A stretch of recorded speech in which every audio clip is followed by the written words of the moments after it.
जाओ थोड़ा पराग मन ऐसा लगेगा मेरी बात ना सुन रहा उधर सुन रहा। आप सभी को दोबारा मेरी राम राम। राम राम। राशि कंपनी को और आप सभी का हार्दिक स्वागत करते हैं। आपने अपना कीमती समय निकाला है। देखो राशि कंपनी कोई नई कंपनी ना, आपके बीच में काफ़ी साल से काम कर रही है, लगभग 50-52 साल होगी कंपनी को। नाम सुने होगा पहले से राशि का, आप जानते होंगे राशि का नाम कहीं नहीं सुना आपने? कपास वो है राशि कपास कपास नहीं तुमने? सबसे पहले बात जो करे हमने राशि को, अच्छा उसके बाद में तो कपास देख रहे हैं हमने देखो पहले राशि सबसे पहले कपास का बीज लेकर आई। कपास का बीज में राशि कंपनी को 50 साल 1973 में स्थापना हुई थी। 1973 से लेकर 52-53 साल कंपनी को 35 चालू 35 कितना है लगभग काउंट करके देख लो। 30 नए होने को 35 डालने में 35 डाल दो, ज्यादा डालू 35 डाल दे। लगा ले। जो कंपनी को मालिक है वो रामास्वामी है, अपना इंडिया की कंपनी है, तमिलनाडु की। वो भी अपनी तरह एक आम वो था फार्मर किसान, पर उसने एग्रीकल्चर से बीएससी एमएससी और जो वो डॉक्टरी डिग्री ले, वो सारी डिग्री लेके वो खुद बीज तैयार करता था कपास का और लगाता था, पैदावार ज्यादा लेता था। फिर धीरे धीरे जैसे जैसे वो रिमार्क पूछ लेना गोविंद का एपीपी वो कुछ भी लिख दे यार, जो तुम लिखो तुम्हारा अपने खुद के यहाँ लगाओ, अच्छी पैदावार लो। अड़ोसी पड़ोसी ने देखी यार हर बीज में अच्छी पैदावार ले रहे हो, क्योंकि टेक्निकल तरीका से करो, क्योंकि वहाँ ने अपनी खेती की पढ़ाई कर रखी पूरी, तो टेक्निकल तरीका से खेती करोगे तो पैदावार अच्छी लेगो। तो वो धीरे धीरे धीरे अड़ोसी पड़ोसी को बीज देने लग गया, गांव में देने लग गया। भाई यार तेरा बीज है, हमारा तेरा अच्छी पैदावार है तो हमारे हम भी लेंगे। तो वहाँ ने ली नहीं, वहाँ ने अच्छी पैदावार ली, तो वहाँ के दिमाग में ये बात आई कि क्यों ना एक बीज है तू मार्केट में बेचना चालू कर। तो उन्होंने जैसे मार्केट में बेचना चालू किया, अच्छा परफॉर्मेंस मिला, उन्होंने अपनी कंपनी डाल ली। यानी जो कंपनी का मालिक है रामास्वामी जी जो है, आर के रामास्वामी जी, वो खुद ब्रीडर हैं, खुद वैज्ञानिक है। ज़्यादातर कंपनियों के जो वैज्ञानिक है वो बाहर से हायर करे हुए हैं, यानी पैसा देख के, और वो जितना काम करते रहे, खुद का काम हो तो उसमें फ़र्क आ जाता है साहब। आप किसी की नौकरी करो एक तो, और एक अपनी दुकान पे काम करो। तो अपनी दुकान पे तो चाहे रात का 12 बजे तक ग्राहक आएंगे तो 12 बजे तक टिकेगा। नौकरी कर रहा हो, अरे जा ग्राहक शटर डाउन कर, ये होता है ना साहब। तो खुद का काम उसने बड़े तरीके से देखा, आगे जैसे जैसे बिजनेस को बढ़ाया और वैज्ञानिक हायर करे और अच्छे अच्छे बीज तैयार करने लगे। आज की डेट में यदि हम कपास में लेके चले तो हमारे पास में बहुत सारी वैरायटी है, अलग अलग क्षेत्र, अलग अलग जगह के जलवायु के हिसाब से। इसी तरीके से कुछ 10 से लगभग 12-13 साल हो गए, 13-14 साल, तब कंपनी ने कपास के साथ साथ में क्रॉप का काम भी स्टार्ट कर दिया। तो वैज्ञानिक लग रहे हैं, मालिक ने सोचा कि अपन और बीज भी तैयार करवाएं। तो जैसे सरसों, गेहूं, बाजरा, मक्का, धान, ये सारी कंपनी बीज तैयार करने लग गई। एक बीज को तैयार करने के लिए कंपनी को 7 से 8 साल लगते हैं। पहले अपने वहाँ रिसर्च सेंटर पे बीज को तैयार करते हैं। उस बीज को तैयार करने के बाद में अलग अलग एरिया में लगवा के टेस्ट करते हैं कि कहाँ कैसी पैदावार दे रही है। तो सब जगह जैसे जैसे लगा के फिर अपने जो राजस्थान में लगवाया, और राजस्थान में भी जैसे अपने जयपुर लगवा दिया, भरतपुर लगवा दिया, दौसा लगवा दिया, जहाँ लगाया, कौन सी जगह, कैसी मिट्टी, कैसी जलवायु, उसके हिसाब से फिर बीज को एक नंबर निकाल के लेकर आते हैं कि ये बीज हर जलवायु के लिए ठीक है। तो वह बीज है 8-10 साल में टेस्ट करके जब निकालते हैं। तो वो कंपनी बहुत मेहनत करती है। बहुत सारी मार्केट में ऐसी कंपनी है जो भी पैसे वाला, जो लालच बेस कंपनी जिसको बोलते हैं, जो भी पैसा वाला, उसने किसी कंपनी से बीज खरीदा और अपने नाम से ब्रांड पैक किया और मार्केट में बेच दिया। और तुम जानते हो अपने खेड़लीगंज में बहुत सारी कंपनियों का बीज पैक होता है। वो कहाँ से आता है? वो ऐसे कंपनी से लोगों खरीदे हुए। अब वो जो आप लोगों से बीज खरीद के मार्केट में बेच रहे हैं, फिर उसमें क्या है, हमारे डीलर साहब थोड़ा मन में बुरा मानेगा, बाकी फिर भी डीलर को कुछ एक्स्ट्रा मार्जिन दिया, या आपकी रेट सस्ती रखी, या फील्ड में दे दिया डायरेक्ट। तो उसमें क्या है, ऐसा नहीं है, कोई ना कोई बीज तो परफॉर्मेंस अच्छे दे ही देती है। जैसे इस खेत में अच्छी पैदावार आ गई, दूसरे खेत में वही बीज हल्का पैदावार, तो कहीं अच्छी भी आ जाती है, अच्छी आ गई बिकने लग गया। पर कुछ दिन ही बिकेगा, उस पर आप पूर्ण विश्वास नहीं कर सकते। क्यों नहीं कर सकते?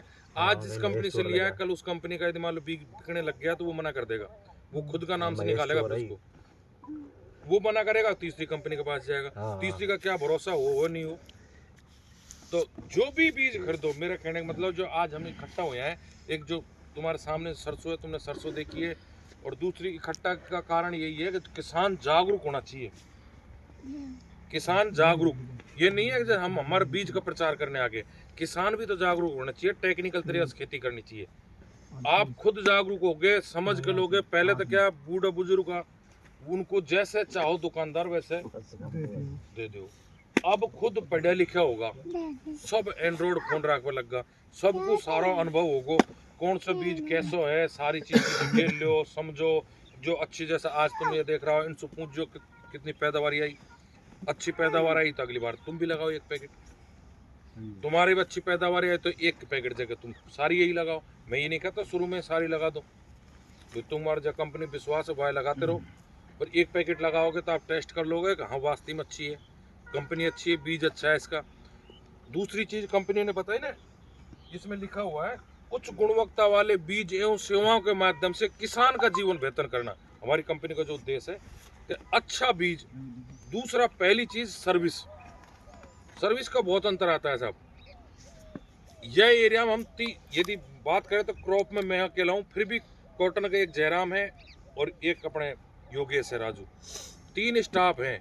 और कंपनी वाले हो सकता है पूरे अलवर को एक स्टाफ देख रहे हो, तो ये सेवान का फर्क पड़ेगा। आपने लगाया, आपने अपने डीलर से कही यार मेरे सरसों में ये दिक्कत है या गेहूं में दिक्कत है, और इससे कह दिया, या फिर आप अपना जो पैकेट लिया उस पर नीचे 100% टोल फ्री नंबर लिखे होंगे, उस पर कॉल करो। अगर मेरी दिक्कत आ रही है साहब, तो तुम्हारे पास में 24 घंटे में हम में से एक न एक स्टाफ आके पहुंचेगा, वो होगी सेवा। तो आपकी सेवा में जब चाहोगे, जब बुलाओगे तो हम आपके सामने खड़े मिलेंगे। कोई दिक्कत है तो कंपनी उसका सोल्यूशन करेगी, हम सोल्यूशन करेंगे, निकालेंगे। लेकिन एक बात है साहब, आपके वो सरसों में देखा गया कि वो सफेद पन पर आता है, थोड़ी हो। हाँ नहीं, शुरू में जैसे अपन ने पानी लगाया तो कुछ पेड़ गल गए, वो क्यों गले? वो अब की बार वो जलवायु वही चक्कर है ना, या तो नमी ज्यादा होगी, ज्यादा नमी में लगा दिया आपने सरसों बीज। एक तो पड़े करके लगायो, नहीं पड़े में तो ऐसी कोई ना ऊपर सरसों अपनी लगा दी, अपने बो दिया, फिर लगभग 30-35 दिन की हो गई, गलन आई थी ना जड़ों में। हाँ गलन आई थी जड़ों में, पानी दियो जब गई, पानी देवे पे गई। खराब हो गए तो मैंने भाई साहब से कॉल किया, हमारे इनके साथ हमारे कई आगे जगह हुआ है साहब, यह चीज की आई, तो यह चीज में जैसे न्यूज में भी आई, हमारे व्हाट्सएप पे मोबाइल पे भी है ये चीज। खत्म हाँ, वो पानी की वजह से हुआ एकदम से, जैसे या तो तापमान को कोई फर्क पड़े, मौसम को चक्कर पड़े, फर्क तो कुछ पड़े ही हो। कि इस बार काफी लेट तक सर्दी चालू हुई है। बहुत पहले सर्दी स्टार्ट हो जाए करे, अब बहुत लेट चालू हुई है सर्दी, तो वो तापमान की वजह से हो सकता है। जैसे पानी दियो तापमान है क्या राजू? और है क्या चाबी छल्ला? है ना, बहुत है, दे दूंगा, सबको दे दूंगा एक। धन्यवाद। तो ये तो होगी कंपनी के बारे में बात। अब करते हैं अपने प्रोडक्ट के बारे में। आपने प्रोडक्ट देखा है, छांट भी देख ली, देखो आप बता रहे लंबी लारना है, ये सेंटर छांट है, आप ये और ये कुछ बगल वाली छांट है। तो मेरा कहने का मतलब ये एक तो सेंटर छांट है थोड़ा अपन, सेंटर छांट तो लंबी जाती है, और साइड वाली छांट कितनी जा रही है ये जरूरी हो। देखो मैं वहाँ आपको बोल भी रहे हो, अगर एक छांट मत देखो, बगल वाली ने देखो वो भी कितनी लंबी जा रही है, और कितना दाना आ रहा है, कितनी फड़ी आ रही है। ये सारी चीज है अपने देखभाल की, और अपन इन चीज़ों में फोकस ना करना। सिर्फ यह चीज़ के लिए इकट्ठा हुआ, मैं अपना एरिया की बात कर रहा हूँ। देखो मैं बहुत सारी मीटिंग करूँ, हर गांव में जा रहा हूँ, एक ही मकसद है कि यार भाई ने किए तो यार जाना पड़ेगा, चला ले 10 मिनट बैठा हुआ, 10 मिनट बैठे रहे दे नाच, तो यार हम जाओ अगर, अरे वही चाहिए, हम कुछ बता रहे हैं या आप भी कुछ प्रैक्टिकल करो। आज अपन सो आगे, और जो राज्य जैसे पंजाब है, हरियाणा है, वो खेती में अपन सो कहीं ज़्यादा आ गया, अपन बहुत पीछे उनसे। तो अपन ध्यान दो, ये अपने देखो अपन किसान अपनी मूल पैदावारी सॉरी अपनी किसके लिए? आपके लिए तो यार सबके पास पहुंच जाएगा, फोकस ना वहाँ ध्यान दे लो। जरूरी ना है मेरे बीज में आपको समय खराब होगा, आप मेरे बीज खरीदो, नहीं सीखो तो सही।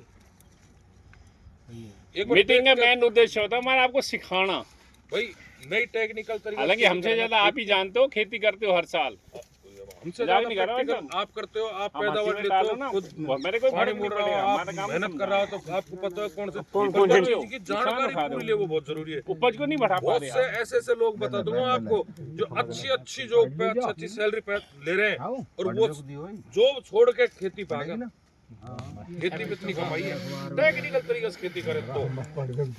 और अपन दो तीन चीजों पे विश्वास करते हैं, सरसों, गेहूं, बाजरा, बस इनके अलावा और कुछ नहीं।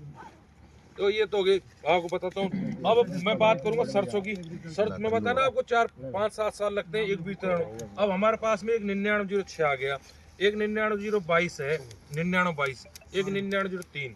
तो जमीन के अनुसार है, अपने मध्यम जमीन है तो हमें 9906 ही बेस्ट है। बाकी एक 9922 भी आ रहा है, वो भी अच्छा है। और सरसों आपने आप देख ली। आने वाली फसल के बारे में बात करेंगे। जो आने वाली फसल है कपास, कपास के बारे में हमारे योगेश भाई साहब बताएंगे आपको, कि वो कपास का क्षेत्र देखते हैं, मैं क्रॉप का एरिया देखता हूँ। 23 लोग हैं। अब मेरे उसमें बात करूँ तो आने वाली फसल है बाजरा। तो बाजरा की फसल आपको कैसी चाहिए, मतलब बाजरा कैसे चाहिए, जी तुम्हारी डिमांड बताओ, मैं भाई साहब बताऊंगा आपको। बाल लंबे आवे, सुरेंद्र जी, बहुत अच्छी होनी ओ सुरेंद्र जी, या मैं 16 नाम हुआ, 23 लोग बैठे हैं अपन यहीं। कर देंगे, पूर्ति कर देंगे। ये सब लिख देंगे 20-32 नाम कर। मैं कर दूं, मैं लिख दूंगा। मैं लिख दूं, कर सकते हैं। नहीं जो यहाँ है उनका तो लिखो। अपन को देखो, वैसे इनके लिख दो ना। आप ना बता रहा, फिर मैं बता देता हूँ। बाजरा अपन को चाहिए कि पहले यहाँ वाले को लिखो जो यहाँ बैठे हैं। एक फोटो भाई कौन को लिख दे पन्ने को, लोकेशन वाला भाई राम कौन को लिख दे नंबर। इधर लोकेशन लोकेशन